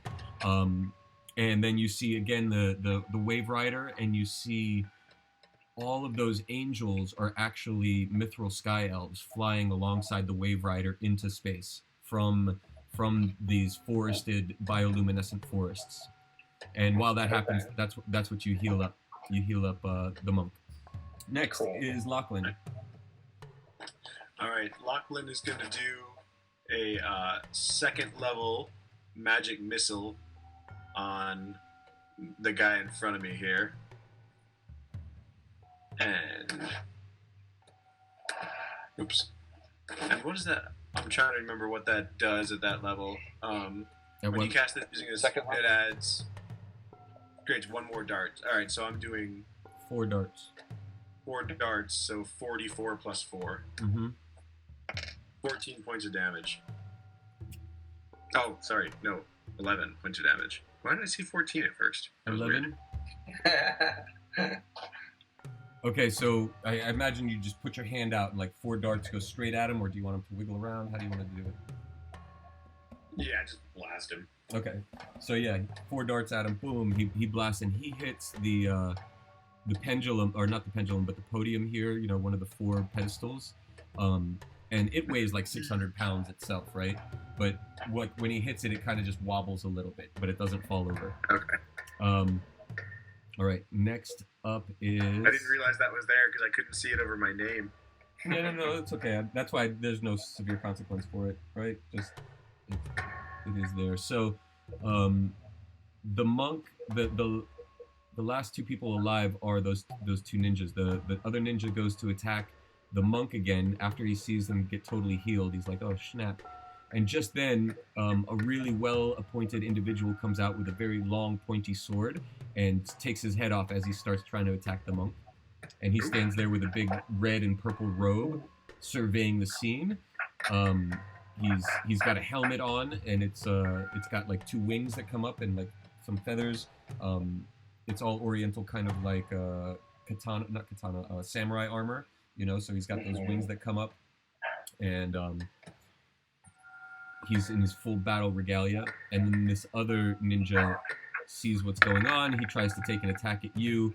Lachlan totally misses and basically tries to bolt around this corner to find his way back out.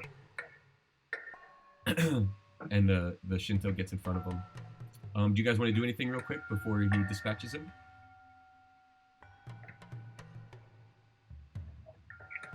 I think I would have. Don't we need to like interrogate someone or no? It's up to you guys. He's about to. There's a war going on outside, but I definitely would have fired my grapple at him to try to like catch him before he got away. Okay. And for cinematic reasons, I think if we did that and like trapped him and pulled him back towards us, like as he was like coming across the floor, and just take the halberd and like hack at him as he's like being slid past me. Sweet, let's do it. Why not? All right, Lachlan, make your attack roll on him. Lachlan, if you make your attack roll on him. Do I get an advantage since his back is turned to me? Yeah. Well, I don't think it's an advantage. More so, it's just an attack of opportunity. Oh, okay. But you have... No, it's not. You're not sneaky. I have backstab. Does that technically but work that's in that? They don't know I'm there. Yeah, I would think. I'm sorry? I would think that it only works when you're like, it's a surprise attack or sneak attack. Yeah, it's 20. Good. You didn't even need it. There you go. You got him. And I just yell, "You're not going anywhere!" And so you drag him back, and go ahead, Loyal. Yeah, 20 to hit with 8 points of damage. So the question is, do you want to kill him or do you want to incapacitate him? Yeah, incapacitate for sure. In case we want to question them and see where these guys came from and what their ultimate goal was, for sure. Okay, cool. So dude, this guy's been like blinded multiple times. He's had his fingers blown off. Yeah. Yep. I didn't ever do a whole lot of damage, but I just annoyed the crap out of him. So when that happened, the guy toppled over, and the sword of the Shinto was going to take his head off and smashes into the wall. And he looks back, pissed at you guys, and he runs out, and he is like, "Who are you? Name yourselves." Would he recognize my tattoo? Maybe. Would like the wind shear one or the other one? He would definitely recognize the wind shear one for sure. All right, so that's the one I show him. Yeah, because you got two tattoos. One was to do the business that you had the wind shear business, and then the other one was you wanted to set up a information chain with Fauji and his thieves guild. Right. Right. And so that was that one. So that's not the one I probably showed to the Shinto. That's the one you showed to the Shinto? No, that's not the one. Gotcha. I would show the wind shear one. Mm-hmm. And I'm just like, I'm John Chambers, and your father, Shinto Ji, was a fine acquaintance of ours in the past. He says, and I say, I came here to check out my businesses, but it seems like you're a little busy right now. And Sundu, what are you doing? You're still up in the rafters as Cat. Or no, you're on the floor. So when he sees that, he takes a step back. He's trying to process the fact that you've just given him your wind shear. Loyal just said your father, but it was really his great grandfather. And his eyes, he's kind of like counting like which Shinto-ji was one of the original, and he kind of widens his eyes, and then he sees the demon, and he's like, "Why have you come? Have you come to protect Guanzhou?" And he sees the and he kind of brings his sword up a little bit because he doesn't know what to do. And he's like, "Have you?" And the princess jumps in, and she's like, "They just saved the two-eyed stone, father. They are the guardians." And he says, and he looks, and he's like, "Oh, thank God you're here." And why don't you guys roll the perception checks for me, please, each one of you. Loyal's like, "She's cute." A 1. Lachlan's like, I'm too busy thinking about other things. Yeah. Yeah, I rolled a 9 myself. Okay. Oh, we all rolled rough. Yeah. Okay. So I'm not going to give away some hints. Then I'm going to say that she says, "These are the guardians," and he looks at you guys, and he looks like, "Oh my God!" You can see he's like a mix between fear and thank God, and he says, "So you're here to help? You're here to help Guanzhou?"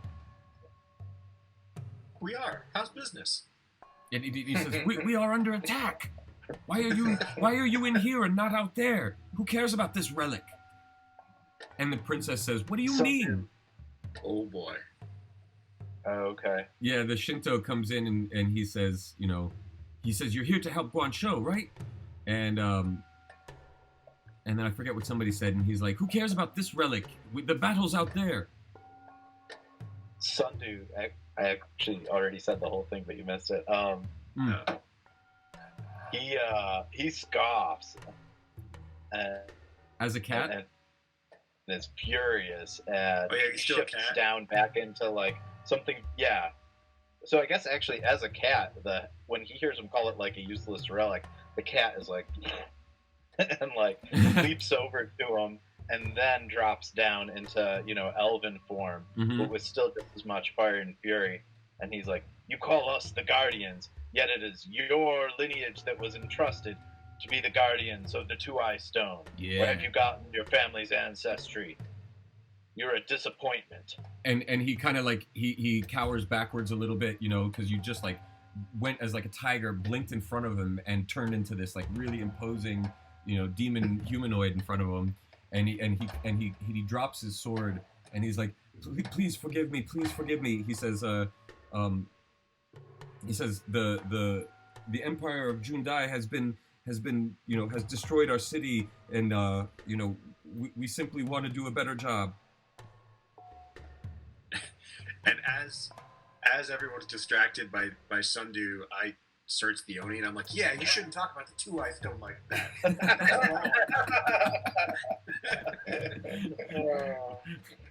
Oh man. Okay, we'll do the treasure later if you don't mind. Yeah, later. Okay, so he drops his sword and he says, please, and the princess comes up in front of you. She says, and she's pretty clever, and she says to you, she says, I will be the next ruler. He will not be here longer. She says things will change when I'm in charge again, or in charge. She says this should not be the shrine room. It is less defensible. The main building was always designed for our ancestors' time to be the main temple. But many generations ago, we changed that room to our the royal family's headquarters, the throne room and our personal quarters. And she says that will change. I promise you, I will change that, sir. She says, please help us defeat Jundai. I will do anything. You are right. We must carry on. And she looks at Loyal. Matters at hand. That's all. I don't even have to say anything. You just like y'all glance over at Royal, and when she says that, I'm just like a shit-eating grin, like, oh really? There's no time for such nonsense. The battle awaits. And then it's like the same reaction that Sundu just had about the two eye stone. John or Loyal has about him saying nonsense, getting with women nonsense. John is like, excuse me. Right. I'm like, wait, hold up. Wait a minute. Can we just talk about that for a second? All right. So what do you guys want to run out? You're back in humanoid form. Let's get you back in shape here, some dude. Back in shape. Yeah. There we go. So you guys, so you're like, nonsense, like we don't have time for this nonsense. And then you guys, run out to the main battlefield again?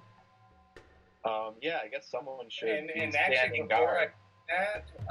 I place my hand on the two eye stone. I just want to make sure there's nothing like lingering left behind by the Oni that is like infiltrating the stone or causing damage even after the fact. And I just want to kind of connect with it and make sure that it hasn't been damaged in between the last time we connected with it and now.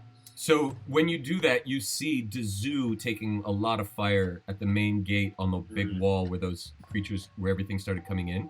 And then you get a quick flash and you see Zavifa up there, and then you see a man in like armor, much like the Shinto here, and then you see Zavifa like tied up essentially on like a big X, and then you see you see your sword and that beam of laser light shooting out at the general. Okay. Are we all able to share in this vision because of our telepathy now? Not really. Okay. Okay. So I look to Loyal. I say, Loyal, what's the next step? Dazoo's in trouble. We need to get out there and assist him now. Princess, what's the fastest way out of the castle? She says out the front gates. She says that would be the quickest way, unless you guys can get over the walls really quickly like the ninja. We can. We have our surfboards. All right then. Just fly right out. Like ninja surfers, samurais. That's right. So if you guys will look down to the right-hand side of your large black screen, you will see that there is Another battle scene. There is another battle scene. Ooh. Where do we end up from here? You guys are running out the gates and through all the people to where the main. You can see where Dazoo is, and you run to. It's the main gate for the wall that is protecting the spot. And what you see as you get closer, you see Dazoo like struggling and spitting Dazoo does not look too good. Do I see Zavifa? Yeah, you do. She is, if you can see right here. And she's tied up on something? She's tied up to a big X and hanging off the edge, basically. A wizard and a general that looks much like the, much like Shinto Jikai. Is he out here? Yeah. And he says, you have decided to join us, Shinto Jikai. I'm going to do a touch range healing spell on Zoo. Okay, cool. I'm going to do a telepathic message to both you guys, but specifically this is to Sundu. I say, Sundu, I think we need to save Zavifa. And when you say that to me, I'm actually like, gentlemen, we haven't discussed this too much in the past, but stay close to me. I may need your assistance, and I need you within range of me. All right. Well, I will explain the details later. Okay. Well, that you still have time to heal Dazoo, Okay. Sundu. All right. I'm gonna drop that first, then. So Sundu, you're healing Yeah, I Dazoo. think we can wrap this up. We can do it. Yeah, Sundu, you heal Dazoo and then run over to. Yeah, and I'm right back. And Shinto-ji comes up here, and Zhenfei is like, he says, so you see, it is ours to control. Do you not? And he looks at Sundu and he says, Sundu Thunderglade, how we have missed you. And he steps over a little bit to Zavifa and he says, haven't we, Zavifa? And Zavifa looks up at you, Sundu, and you can see tears in her eyes. And she's like mouthing, I'm sorry, I'm so sorry. And he says, And I scream, my blood worked! and he says, she has been such a helpful pet. For when I have run her body through my wishes for those many thousands of years, Sundu. Before he even finishes talking, I shoot a magic missile at him. Okay, cool.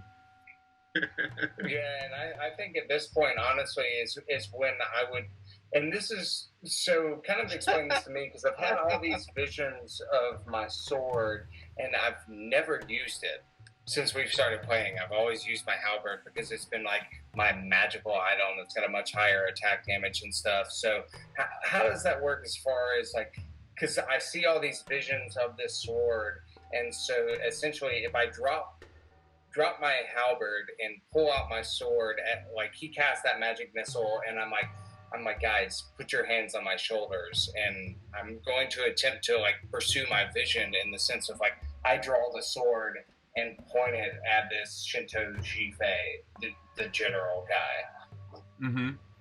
Mm-hmm. Okay, so what was that? And who rolled? 13 points of damage. Okay. Okay, so.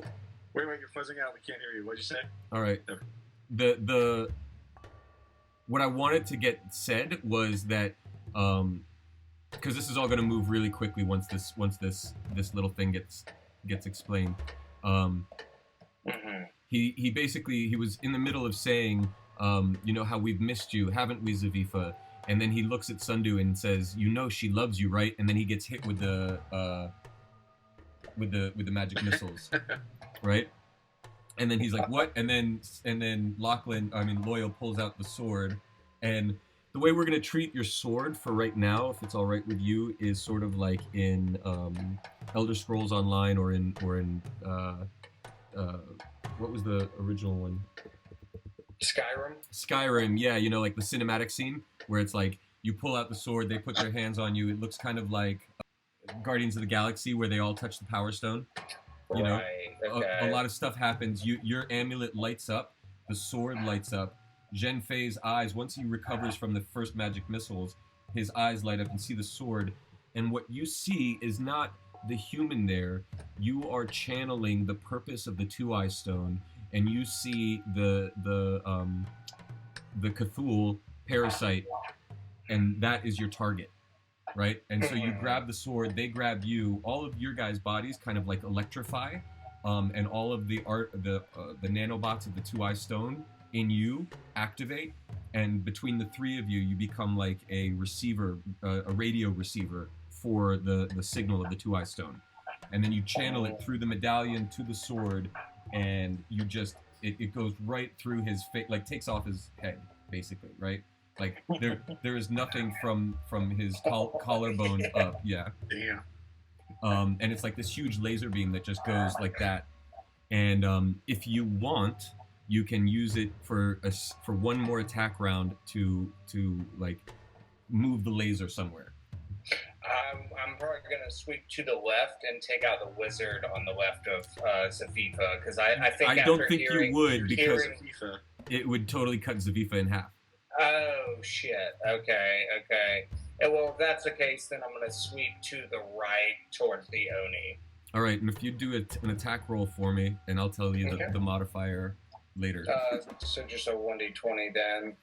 Mm-hmm. Pretty much anything that's not a 1. Okay, good. So you cut the Oni in half, and you cut General Kong in half. You sweep the laser. Just imagine like a never-ending lightsaber. You know, it just goes, and then it dissipates like as you get through that guy.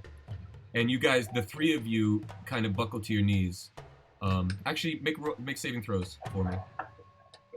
For what kind? Will save. Constitution. Constitution. 22. 5. 9. Okay, so loyal, you stay standing, but the electrical charge through all of you is like stunning. Like you can't take an action this round. And Lachlan and Sundu, you both go to one knee, but you're still like you're almost like smoky a little bit, like as if you've been electrified. But you are stunned for the round. And then, Princess Julie shoots 2 arrows at this guy and takes him to his knees. And then, Fun Show, the monk, actually just runs up the wall, basically, like out of anime, and goes up and strikes the monk down, and he's standing on top of him, and the monk's out. All right.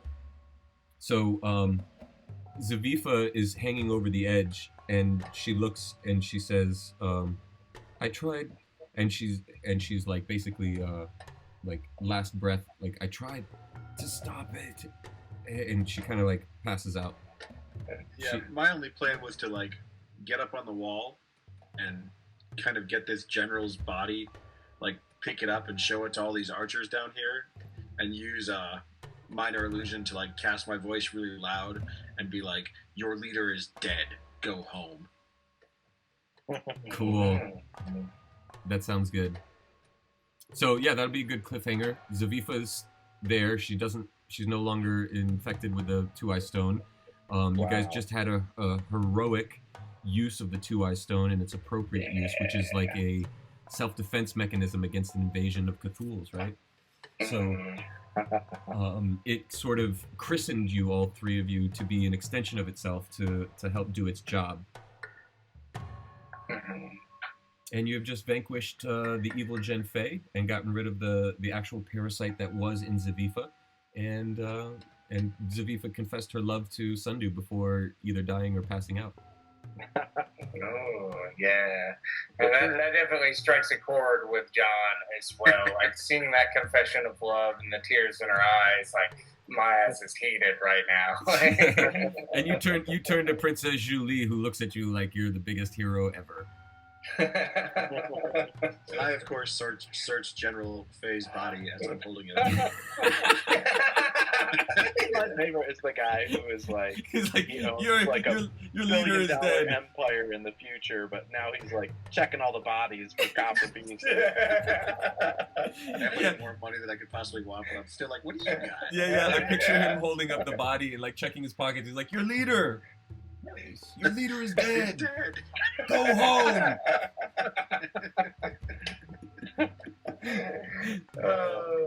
Great. That's so funny. All right, so that was that. Cool. Yeah, let me get the music up.